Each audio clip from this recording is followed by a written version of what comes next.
Bérénice, tragédie en 5 actes de Jean Racine. La scène est à Rome, dans un cabinet qui est entre l'appartement de Titus et celui de Bérénice.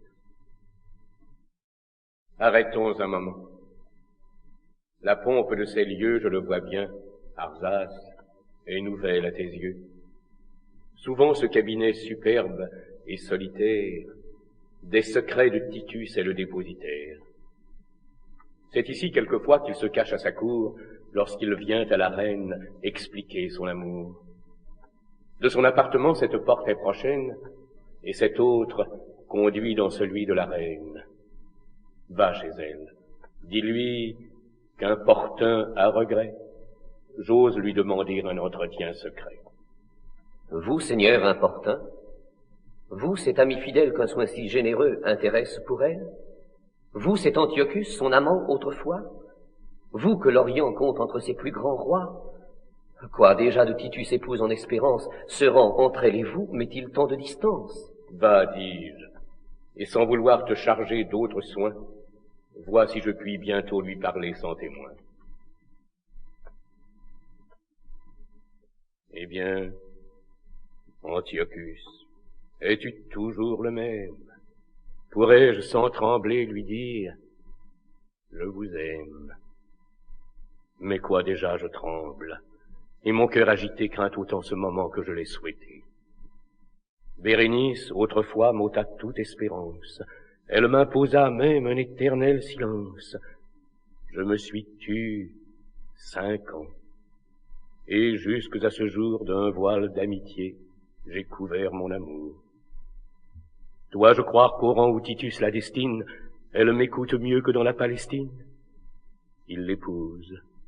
Ai-je donc attendu ce moment pour me venir encore déclarer son amant? Quel fruit me reviendra d'un aveu téméraire?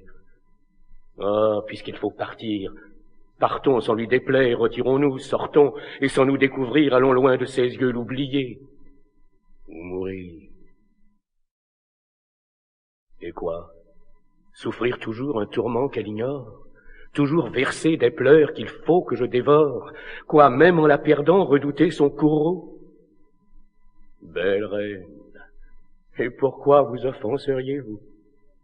Viens-je vous demander que vous quittiez l'Empire, que vous m'aimiez?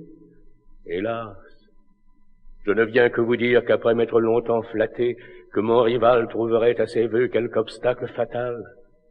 Aujourd'hui qu'il peut tout, que votre hymen s'avance, exemple infortuné d'une longue constance, après 5 ans d'amour et d'espoir superflu, je pars, fidèle encore quand je n'espère plus. Au lieu de s'offenser, elle pourra me plaindre. Quoi qu'il en soit, parlons, c'est assez nous contraindre, et que peut craindre, hélas, un amant sans espoir qui peut bien se résoudre à ne la jamais voir. Arzas, entrerons-nous. Seigneur, j'ai vu la reine, mais pour me faire voir, je n'ai percé qu'à peine les flots toujours nouveaux d'un peuple adorateur qu'attire sur ses pas sa prochaine grandeur. Titus, après 8 jours d'une retraite austère, cesse enfin de pleurer Vespasien son père. Cet amant se redonne aux soins de son amour.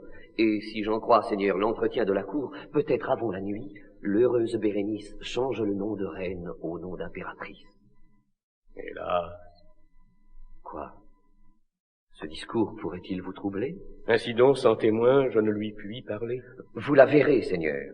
Bérénice est instruite que vous voulez ici la voir seule et sans suite. La reine, d'un regard, a daigné m'avertir qu'à votre empressement, elle allait consentir. Et sans doute, elle attend le moment favorable pour disparaître aux yeux d'une cour qui l'accable. Il suffit.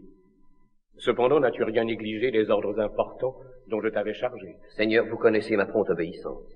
Des vaisseaux dans hostie armés en diligence, prêts à quitter le port de moments en moments, n'attendent pour partir que vos commandements. Mais qui renvoyez-vous dans votre comagène? Arzas, il faut partir quand j'aurai vu la reine. Qui doit partir? Moi. Vous. En sortant du palais, je sors de Rome, Arzas, et j'en sors pour jamais. Je suis surpris, sans doute, et c'est avec justice. Quoi, depuis si longtemps la reine Bérénice vous arrache, Seigneur, du sein de vos états. Depuis 3 ans, dans Rome, elle arrête vos pas. Et lorsque cette reine, assurant sa conquête, vous attend pour témoin de cette illustre fête, quand l'amoureux Titus, devenant son époux, lui prépare un éclat qui rejaillit sur vous. Sample complete. Ready to continue?